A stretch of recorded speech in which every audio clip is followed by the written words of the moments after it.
Hello, this is Lisa LaRose here on Connect to Love on PRNFM, and I'm so grateful and so inspired.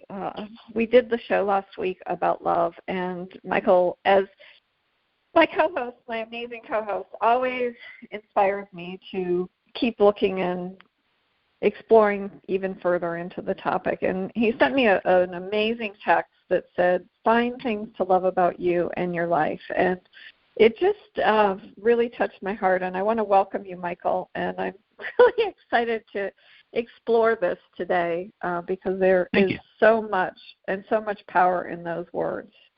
And I just I'm so grateful. But I have all of these books. If you walked into my house, you'd see stacks of books and books in the bookcase stacked behind books. And one of the books that I sort of popped out into my rediscovery pile was by Wayne Dyer, and it was about manifesting your destiny. And oddly enough, as coincidence would have it, the exact page that I opened up the book to this morning was all about love. It was all about unconditional love. And I just want to read something because it really made a lot of sense to me about what you were saying. And he talked about how the energy of unconditional love is the power behind creation. He said it guides all of the natural laws. This love can be imagined as a vibration that carries forms from one mind into the material expression. Its highest nature, love, is the force that we recognize as the will of God. It's the alchemy that we embrace to make sense of how things materialize from the world of spirit. And he goes on, in that chapter to talk about knowing the joy of unconditional love. And, there's so many things for me in my life that represent unconditional love. Animals are one of them. And, oftentimes we're challenged when we are faced with the loss. We welcome in them when they're puppies or kitties and just love them up, and they bring us joy every day. And then it comes time in their path that sometimes they're thinking about leaving us. And, it takes a moment to reflect on what that means and all of the moments that they've brought you over the many years. And when I think about that as sort of as a metaphor, Michael, because what you said, finding things to love about you. So wherever you are on your journey, you've had a myriad of experiences. You've had positive days, opposite of positive days, challenges, heartbreak, endless amounts of joy, and hopefully some giggles along the way. And I think that that's in where lies the wisdom. And I think that as you start to discover that and you sort of look back on your journey, finding the things to love about yourself is so powerful. And I'd love, Michael, to invite you because you had so eloquently right before the show started talking about it. So I'd love for you to share with our audience here on PRNFM about what it is that inspired you with this topic. That's for me. Thank you so much. Number one, I always appreciate being on the show with you, and our conversations mean a lot to me, and they help me focus my week as well on the topics that we engage in. And we've been having a series on love, many contexts of it. I want to start out though with something that Vincent van Gogh said. He said the best way to know life is to love many things. And that's really what this is about. The best way to love life, to know life, is to love many things. And I've been delving into the Jeshua Collective and Carol Collins, as channeled by Carol Collins, and because there's some serious wisdom there. There's some nuggets of pure platinum that I find that have been enriching my life, and it's caused me to kind of look at things in a different way, to kind of pivot a bit, shift to a different angle, to see my life from a different angle, and examine. And one of the things that she says is that the collective says is love, love, love, love, love, love, love. Love on yourself, love on your life, love on the people around you. And there's a reason for this. This is interesting because, we might say, oh, yeah, okay, love. Yeah, I could do that. But what's the point? If I'm not feeling good, I don't feel like loving. The interesting thing is there's a 15-minute video where Carol channels her mother and sends out this really poignant message. And the gist of the message is pretty straightforward. And her mother's talking about how if she had been less self-deprecating, less by herself in her own home, afraid to go out or not wanting to go out to engage with people and do things and participate in hobbies outside the home, if she had only done that, and if she had only picked up this book that called A Course in Miracles that had been sitting on her coffee table and on her nightstand for 2 years that her daughter had put there, if she said, if I just picked that book up and read it, I'd still be alive today. And what she was really saying is engaging with life, loving yourself, loving life itself, loving what you do, is connected to how long you live. I don't think there's another way I can say that. There is what you think. Words matter. Thoughts matter. And they matter because the nature of your thought is important. I'd say thoughts are things. I'm into self-talk. I encourage people to use positive self-talk. And I've said for decades that words matter because words are connected to feeling. What you're doing is expressing how you feel about yourself and about your life in your inner conversation. Within your inner conversation, what you do. And so what's unique is that I have started to really pay attention to whether I am actively loving what I do and who I'm with and the people I'm around. I actually take a conscious moment when I'm together with them. I have a moment of awareness where I look around as I'm engaging with them, and I'm expressing my love for them from within. I'm sending out waves of love to them. They don't know it. I'm not saying, hey, I do say, hey, I love you to many friends before I leave. If I'm at their house or whatever, give them a hug. Everybody hugs everybody, because we really care about each other and what we do, and how we care about how we feel. And what I was talking about before the show is that drama, discord, what gets in the way is all the other stuff. We are bombarded by information. I've talked about this before. When you engage in drama, love falls away. When you engage in discord, love falls away. When you engage in any form of negativity, just a simple argument, or when you get ticked off because you saw something happen that you didn't think should have happened, even though it's nothing to do with you, you're basically stepping away from love. And what we really want to do is step into love. Or to use the vernacular in the business world today, lean into love. I have no idea what that means other than taking it literally. Lean into love. Engage with love. Live from love. Think from love. Find something to love about yourself. One thing. And then love on that all the time. And let everything else fall away. Find something you love about your work. Love that when you're at work.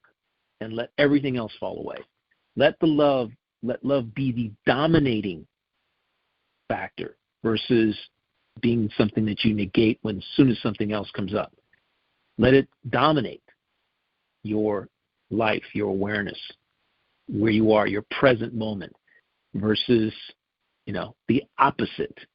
And it is a challenge. I got to tell you, it is a challenge because you have to be alert enough to say, oh, wait a minute, I've just kind of like fallen into this little quicksand for a moment, got to pull myself out. I love me. I love myself. You say it in the morning. You get up saying it in the morning. You go to bed saying it in the evening. Look in the mirror. And if you have, there's a piece, there's a part, a section in one of her talks where she's answering a question of a woman this is about a year ago. It's a channeling from a year ago, and she's doing this Q&A. And this young lady doesn't like going to her family's house for occasions because they're loud and they're obnoxious. And she is belittled when she's there. She feels small, right? And what was interesting was what the collective told her is, hey, you resonate with yellow. When you wear yellow, you feel good. You feel love about yourself, real love for yourself. And it's sort of your power color, so to speak, if you want to call it that. So wear a yellow blouse, a bright yellow blouse to their house. And if you're feeling overwhelmed by what they're saying or doing, step away for a minute, walk into the bathroom, look yourself in the mirror, and feel that love for yourself, that power, that energy that comes from that color that resonates so beautifully with you. And I thought that was just brilliant. That's very and powerful. That's just it is. That's an example. It's not for everybody. Not everybody should wear yellow. My power color are orange and blue. Okay, orange. I love orange. I love blue. Mm-hmm. And other people have colors that resonate with them. I know I'm wearing blue right now, head to toe. And a blue shirt with a blue tunic, blue slacks. I'll probably wear blue shoes when I walk out of here in an hour. And I love it. That's just me. And I have an orange watch band, a bright orange watch band that just shows off against the blue. I feel good when I wear those clothes. Yeah, I feel awesome when I wear those. And people, what's interesting is the number of compliments I get just from the watch band. Forget everything else I'm wearing. And it's like people, the color resonates with a lot of people. Even blue or red resonates with certain people. And they just come up to me and they go, wow, that's a great watch. And I love the color. And I go, yeah, it makes me feel wonderful. It makes me feel alive. Because what do we have out there? We got a lot of brown and black and, dreary colors. This is what, and people are kind of, I'm not going to say afraid, but it is kind of afraid to engage in self-expression when it comes to what they wear. And knowing that certain things they wear make them feel awesome, make them feel great.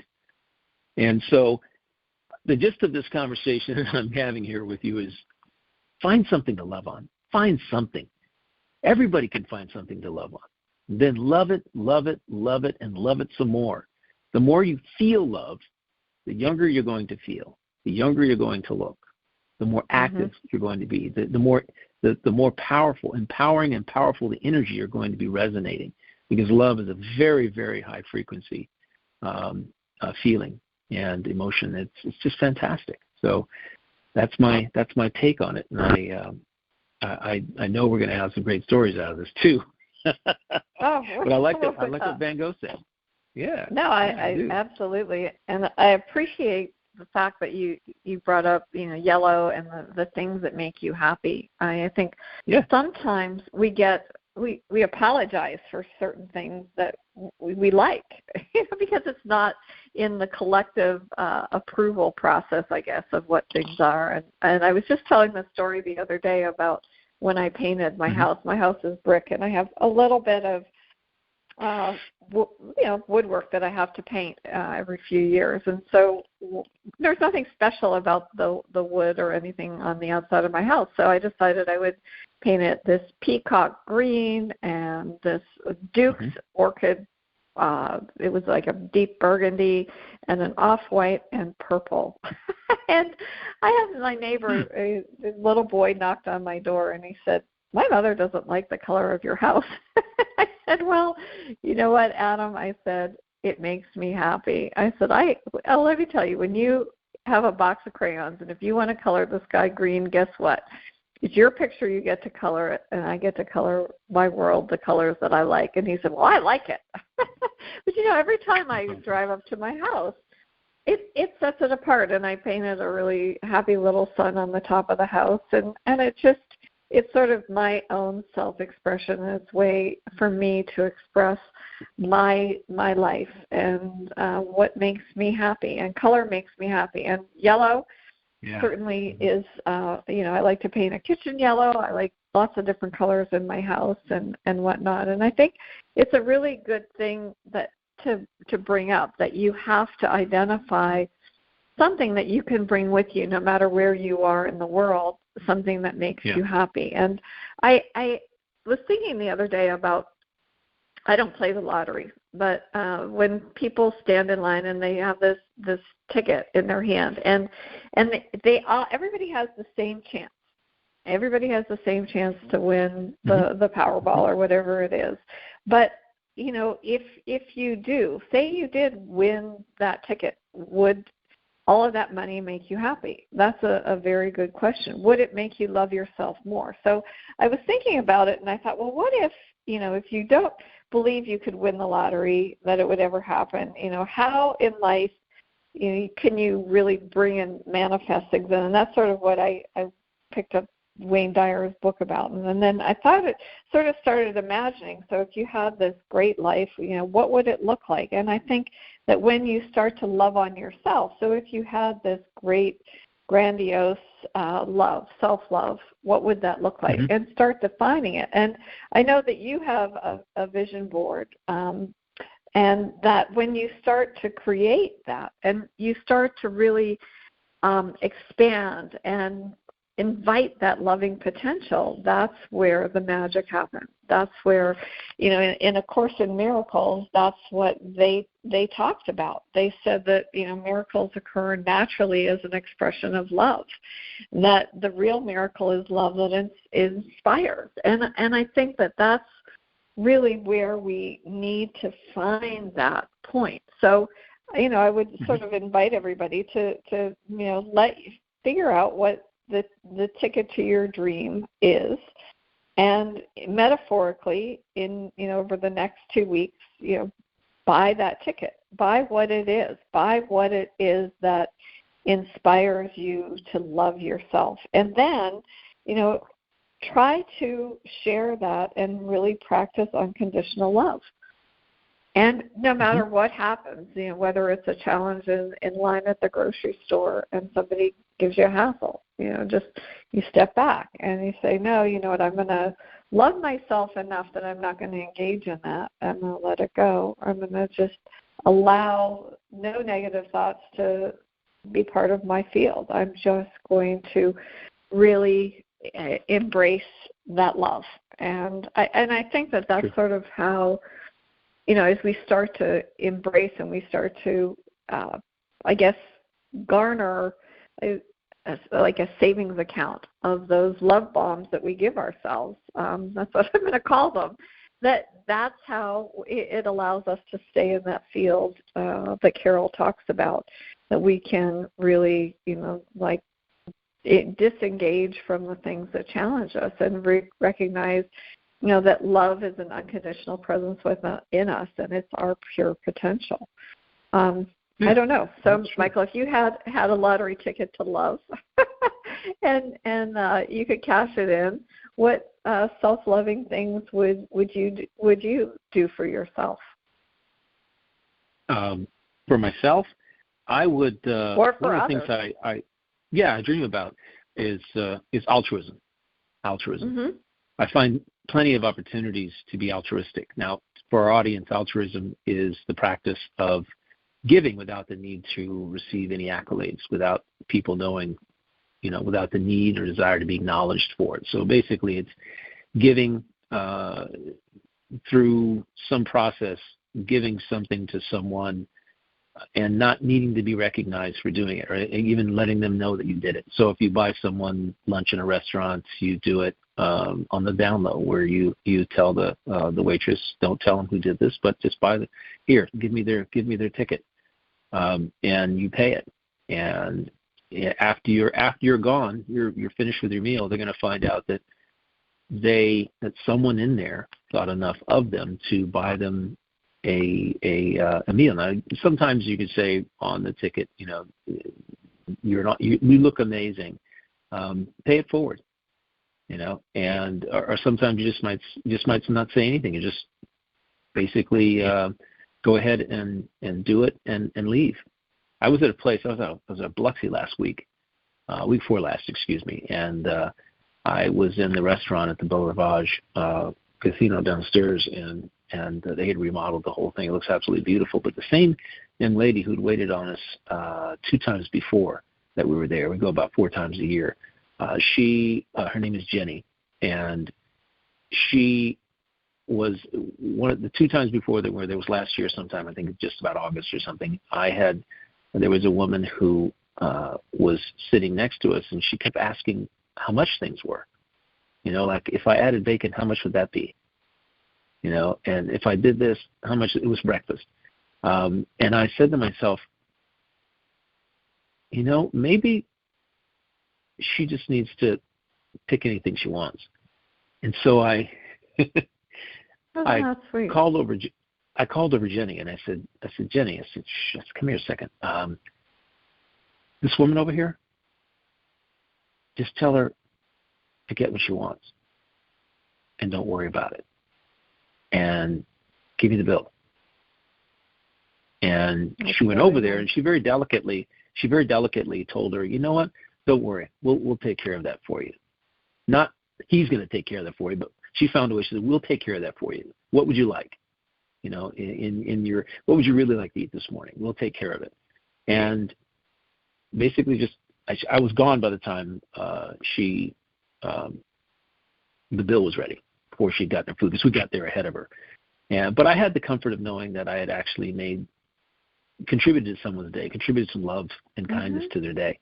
And these are feelings. When you do that, they last for days. You feel awesome for days. People go out and say, oh yeah, I'm going to go buy that expensive purse, or I'm going to get that expensive this or that I really, really want in life. And you get it, and it ends up sitting in the closet for most of the time. And then you're off to the next thing. What's interesting is that when you take that same money and you dedicate a portion of it to enhance somebody else's life altruistically without the need for any kind of acknowledgement, it's worth 100 times buying the thing you think you want or that you think you need. It is amazing. And by the way, when we were talking about, what makes you happy, there's colors. I told you about my colors, but I have one other thing that I really, really enjoy. I have a 21-year-old convertible Lexus sitting in my carport with 200,000 plus miles on it, like 201,000 miles on it. And I love this little car. It runs like a Swiss watch because I've taken care of it. And what's interesting is that I was driving home. I took it to the barn this morning to clean the stall. I was by myself. I get in my car and I drive out there. I have the top down. It's about 73 degrees outside. And the wind is just like blowing through the cabin. There's these puffy clouds in the sky. And I'm not even listening to music. I'm listening to Carol Collins. I'm listening to Carol Collins channel somebody. That's what I'm doing. I'm just listening to that because I find, again, every time I listen, I find these nuggets, right, of things that, wow, that's interesting. How did I miss that before? Okay, that's great. And I'm driving out the barn. It's about a 17-minute drive. And I've got the top down, and I'm just cruising at about 65 on cruise control on the highway, and just thinking to myself how much I love that. How much I love the lack of any barrier between me and infinity. And that's what I love about that particular car. And I did the same thing on the way back. I just tilted my head back on the headrest, put it on cruise control, and I just cruised on home. And I said, I could literally drive for the next hour. Just go anywhere. Just drive anywhere because it's so much fun. And that's what I love. I love that connection. I love it when all my angels and my guide can get in the car with me, and they can cram in 18 people in a Volkswagen, except there's no top, so everybody can pile on top of everybody, right? It's just right. That's the vision I have, by the way, too, is that my guide sitting next to me, and my two best friends are in the back seat, and I've got 18 other people in there with us, and just having a good time, just enjoying it as I am enjoying the energy, because it brings me such positive energy. And that's just one of the things I love. And it's also a grounding experience. It was early in the morning. I don't know what was going to happen during the day. I had no idea what's going to go on. I never know what's going to happen when I get up in the morning with regard to business or anything else. I have arranged my life the way that I want it to be. I don't have any meetings that I need to go to. I have this. Matter of fact, this radio show is the one commitment that I have each and every week for the last year and a half or a year and a quarter that we've been doing it. This is the only one. This is it. This is the only. That is great. We appreciate it. No, it really infuses me with all kinds of energy. And because it's been, this late in my life, I turned 65 at the end of the month, and I'm like, you know what? Yeah, I've done the appointments, I've done the meetings, I've done all those things. Now, it's kind of like, what do I do for me? I still work, but what do I do for me? What else do I do for me? I'm looking out on a beautiful golf course. I'm not playing today. I got a tee time on Sunday to go out. However, what I can do is kind of enjoy watching other people as I'm working. And what's interesting is that I spend most of my time thinking anyway. So it's fun to think as I'm looking out onto the greenery, the pine trees, watching people progress as they come, down this hole that I live on, and seeing how they respond to what happens, what they do, how they play, how they're playing that hole. It's just fun. So, we can find lots of things to love on. We can. I've got a good friend who's like 57, and he's really big into Legos. He loves on himself and loves on Legos. He loves it. Oh, he's been fantastic. in it for the last couple of decades, right? And he's got a lot of them. And to hear him talk about his hobby passionately is to see him light up like a Christmas tree. And so I like to do that. I like to. I mean, I'm not into Legos. However, I want to see him talking about Legos because it brings the energy he puts off is it's amazing. He lights up again, like I said, like a Christmas tree. Who can't love that feeling of somebody else pursuing what they love? It's not about us all the time. However, we do have to make sure that we ground ourselves in our own self-love first. And otherwise we're as I told somebody the other day, we're in need of something that we can give ourselves, but we're not, but we're trying to find it somewhere else outside of us. And that's always hollow. It's because people say, well, why is that the case? Because when you look outside of yourself for love, to fill that void that you have in yourself, it's not the same because it's not something you can depend upon, because you don't control what goes on outside of you. You only have control of what goes on inside of you. And so in a relationship context, you'll find somebody, you'll fall in love, but if you don't love yourself and you love them because they love you, then what happens when they say something or do something that in your own mind leads you to believe that it's fleeting or that it might not last? Then you reach out and you want to overdo. You become needy and wanting because you don't want them to leave. You don't want them to go. You must stay in constant contact. You live in fear of them leaving because they are bringing you what you are not producing within yourself. To you, they're filling a void within you. And it's a hollow situation. Much more fun when you are loving of yourself, confident in the love you have for yourself, and then you find love outside of you, or even you're with friends. You all just enjoy life together. Whatever you do, you travel together, you go to eat a meal together, share a meal, or games together, you go bowling together, whatever it is. Lots of fun. Yeah.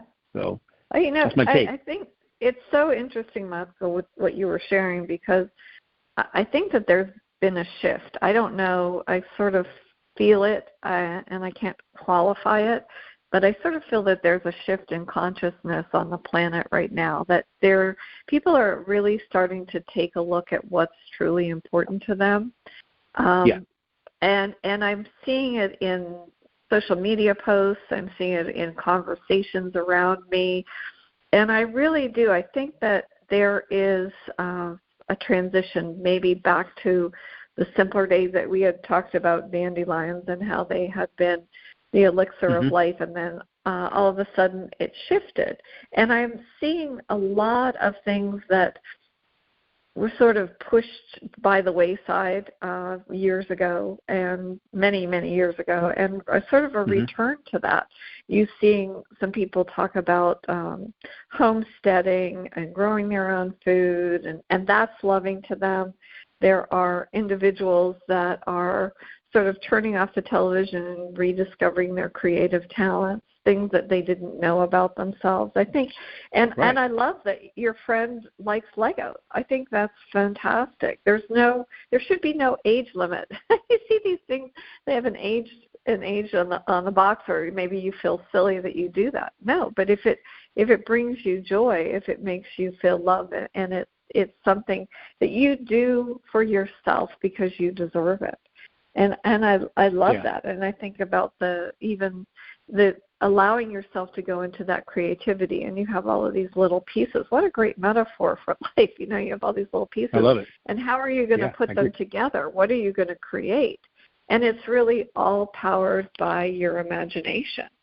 And it's like that lottery ticket. Are you going to stand in line? What do you, when you envision what it is that you want and want to bring in? And I don't think I answered that question for you, though.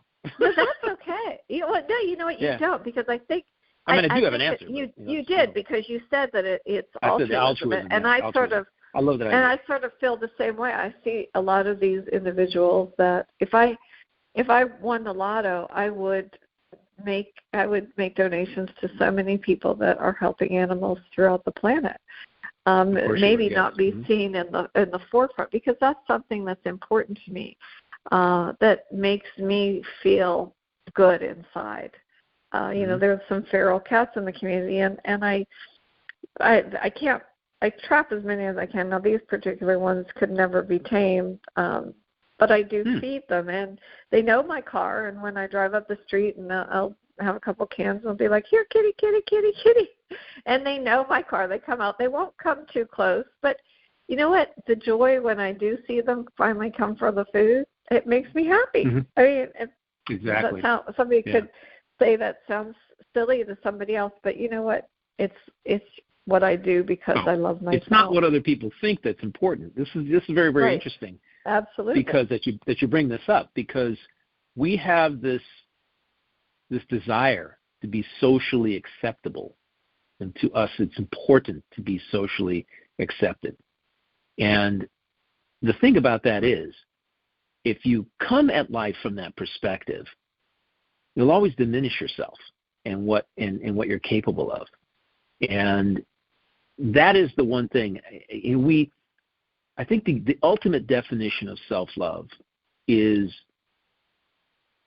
doing and being, and not really caring so much about what people think of what you're doing. As long as you're not out doing something that's malicious and harming other people, which isn't in the name of love in the first place, then you shouldn't feel as if you cannot do that. If you want to, go outside and flip the music on and start dancing by yourself, knock yourself out. If other people look at that and they think it's strange, then their judgment is their problem. It's not yours. I told my nephew once. My nephew's gay, and before he came out, and he was in high school. He's a brilliant young man. about to graduate next month from UCLA, and with a 4.1 wow. GPA. Amazing. I mean, the kid is like brilliant, smarter than I've ever been in my life.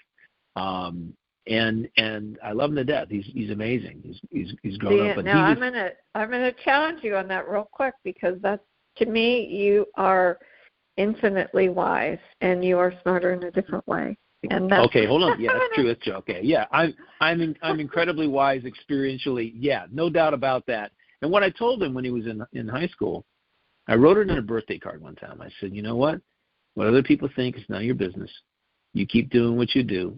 This is a moment in time. It's a snapshot in time. Don't let what somebody else thinks about you. Don't let their judgments dictate which direction you take yourself in, what you feel about yourself and what you feel yourself capable of, because then that just diminishes your light. You're letting somebody else diminish your light, and you don't want to do that. You want your light to shine bright. And again, it's a snapshot in time. 6 months from now, it's not going to mean anything. A year from now, when 10 years from now, as he graduates from college, who's thinking about what happened in high school? People allow circumstances and situations that other people create, what other people do, think, or say, diminish their own light, and they let that happen throughout their entire lifetime. Those incidences, they give them so much credence, so much value, and what other people think, say, and do has no value. The only thing that counts is what you do. And if you choose love, then you choose love. You choose to love yourself. You choose to love your life, your circumstances, who you are, your truth, everything.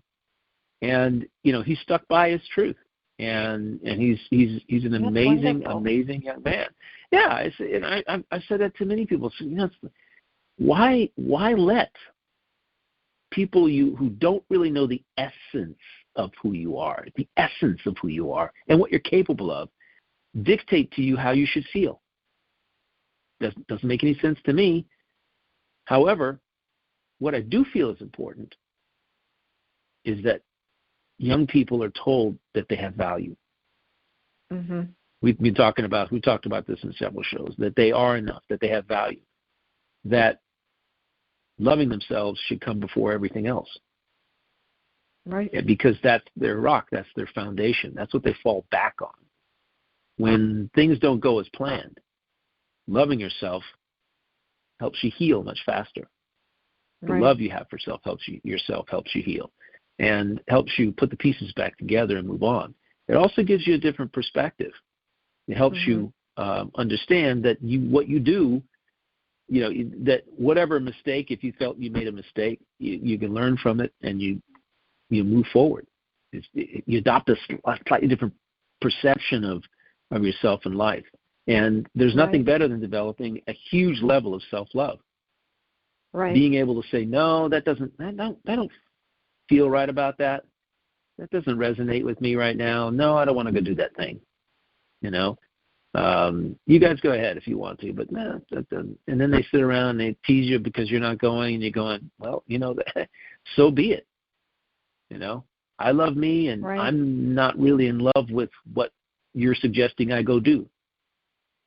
I don't need to be into all of that you're doing, because it doesn't resonate with me. It's not love to me. It's not being self-loving. It's not being loving to the world, whatever. Because it happens. It happens that peer pressure and all this kind of stuff comes up. It even comes up as adults. Adults have peer pressure as well. Oh, pressure to fit in. Absolutely. Right? Mm-hmm. So self-love is huge when it comes to that. So appreciate that. No, and I when you were talking, and I don't know why it popped into my head, was the movie with Brad Pitt, the amazing story of Benjamin Button, where he was born as an old man, and he went through his life and he got younger. And I think in some ways, I cried like a baby at the end of that movie. There was so much that touched me in that movie, and I think because it's like, no matter who you are, we all come into the world the same way, and we're all amazing beings of infinite possibility. Mm-hmm. Potential. We're just brilliant. Yeah. Potential, yeah. Mm-hmm. Unbridled potential. And I think what was so powerful about that movie was because you had this opposite perspective. And if you people, you always say, well, if I knew now, if I knew then what I know now, what a difference it would make. But I think that's a choice, right? I think that we have to really let go and understand that our shortcomings are really not shortcomings at all. Just as you said, Michael, we don't have to measure up. We have to sort of set our own yardstick for what we want to deem acceptable for our own lives. And I think that that's a process, and that, once we do that, we can really start to celebrate wherever we are. And that, to me, is the greatest aspect of self-love. That's true. But who says there's shortcomings? Who made that determination? That's really the question you want to be asking yourself. You're coming from who is it? The they said, they say you should. I'm going to always ask the question, who's they? Who's they? Mm-hmm. Who is it? Some group of people that got together and said, okay, everybody needs to do this, everybody needs to do that. I was listening to something this morning, and I'm trying to put my finger on it. It was about how when we're kids, we have infinite possibilities, infinite creativity, infinite inspiration. We live from the perspective that anything and everything is possible, and then as we develop, we join society, starting with school. All of that is pretty much drummed out of us. Our imagination, our creativity. We're told not to trust our intuition. We're told to trust what is being said. And by the time we get to high school, we're pretty much indoctrinated, and it's pretty much drummed out of us. And same with love, I think, self-love, that it can be drummed out of you by as you engage with life. You think anything's possible. You think you could do anything, and then all of a sudden, you start listening to everybody else who have failings of their own, and they're trying to tell you how you should think, how you should feel, what you should do, and where you should go, even though they don't know themselves. And at 56 years old, I still know people who are doing that. They're paying attention to others instead of paying attention to themselves. And the awakening occurs when they have a moment of clarity where they understand for the first time that how they feel is up to them, not somebody else, not something outside of them, not what happened to someone else. Because now, and this, you and I grew up in an age when there wasn't all this electronic data floating around. Information. It wasn't the dissemination of information was like a snail on a sidewalk, by comparison to the 4,000 mile an hour alien spacecraft it is today. Right. You're right. Getting from point A to point B. I mean, it gets there like in a split second. Something happens, next door to you, right in front of your eyes. And if you take a picture of it, that picture can actually potentially end up on the other side of the world in seconds. And that is I'm not going to say it's frightening, because it's just how it is. It's just the world that we live in. What we have to do is understand that the relationship between us and the information and what happens in front of us and how that information is disseminated and how other people take that information and use that information or bend it or twist it and to suit their own needs. And so I always look at, if you want to love yourself more, in my view, you have to decrease your exposure to what's going on in the world. Because in the end, none of it has anything to do with whether you're happy or not, or loving. It has nothing to do with it. Stuff happens. This is life. It happens to other people, and will continue. It's happened since the beginning of time to other people. One village raised another village, and you live in the third village. Well, your village didn't get raided. Somebody else's village got raided. Now, what can you do? This is the thing. Say, well, what's the loving move here? Send them love and light. Sit down for a minute, close your eyes, wish them well, send them some positive energy. Energy has no time and space. They'll feel it. You can think positively about other people and wish them well. You can send them love. Send them some of your love. You've got plenty. If you've been generating it yourself, you've got plenty. And I tell people this and say, you don't have to get upset about all that. You know, that if you engage with the news media and the other stuff, you'll be led to believe that you can't step outside your front door and enjoy life. And that's a shame, because you absolutely can. But however, you're being led to believe that you cannot. And that's, if you start believing that, then again, it diminishes what you are capable of. It diminishes your light. We have to get that light as bright as possible. Get as bright as possible. Be a beacon. Be a beacon in the day, in the night. Be a beacon out into space. And that, if we do that, then a lot will change. A lot will change in this world. A lot of the things you're watching on television will change. And yes, I believe that, in my view, that I agree with you that there is a transformation going on in the world, and it's one of those things that, you know, you're seeing the beginnings of. We have some generations that have been born that are being integrated into society and are saying, you know what? No, I'm not going to fall for the banana in the tailpipe. I'm not going to do that. You know, I'm going to go off and do my own thing. And those voices are gaining. They're gaining in populace. And I like that. Challenging the status quo. Because the status quo right. is all based on, you know, money. And power and opportunity. And they're saying, no, I don't think I want to participate in that. And I think that's wonderful. And if you say, hey, you know, if you start saying, what would love do now?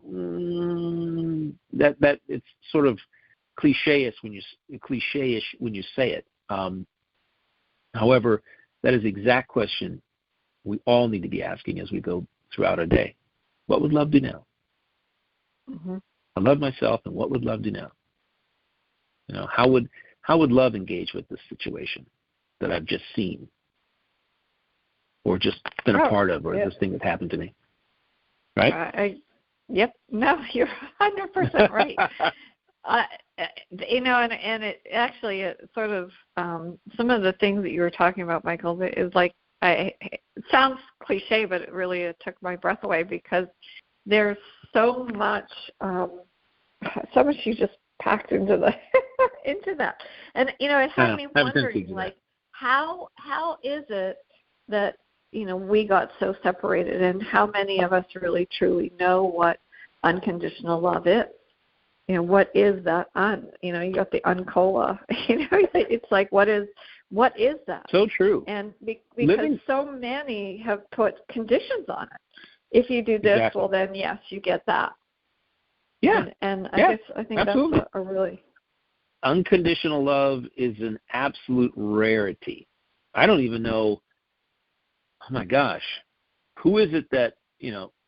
Maybe the Dalai Lama has mastered that unconditional love.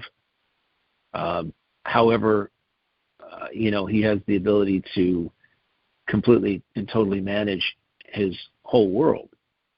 Mm-hmm. A lot of people feel that they don't have the ability to manage their world. You can manage how you respond to it. However, you can't manage. It's not possible to manage what other people do. Those are quotients you can't control. Right. Those are you cannot control what goes on inside of you. Definition of stress is definitely trying to do that. I agree. Yeah, and you know, you brought him up because that's the perfect example. You know, he grew up in a place that was peaceful. You know, he was found. You know, the whole story is amazing. And then, you know, they had no army, and the Chinese came in, and they basically burned and massacred, you know, hundreds of thousands of monks and destroyed all of these teachings. But if you listen to what the Dalai Lama says about it, he said he has no anger. It was necessary because the teachings that they had would not have been brought out into the world had that not happened. so to be able to find love in a situation like that, and I think it's, it just always gives me shivers when I think about it, just because it's a really amazing way to sort of try to set the standard of how you want to live your life. And I catch myself all the time. Mm-hmm. I agree. You can. I mean, I did a show on my own podcast about judgment about a month ago, and sometime in the last 2 months. And in doing so, I really looked at this whole judgment issue again from another angle. And judgment is just something that it can ruin you. I guess ruin is a very harsh word. Let's go back to diminishing light, because judgment diminishes your own light. It does, because it detracts you from being. It's the opposite of love, in my view, is judging people, judging circumstances, judging things, and we make thousands of judgments a day. They're just unconscious judgments. They're just things that we, oh, that's pretty, oh, that's beautiful, oh, I like that thing. We're not even saying anything. We're judging things, and it's amazing what happens when you, for 60 seconds, decide not to judge something.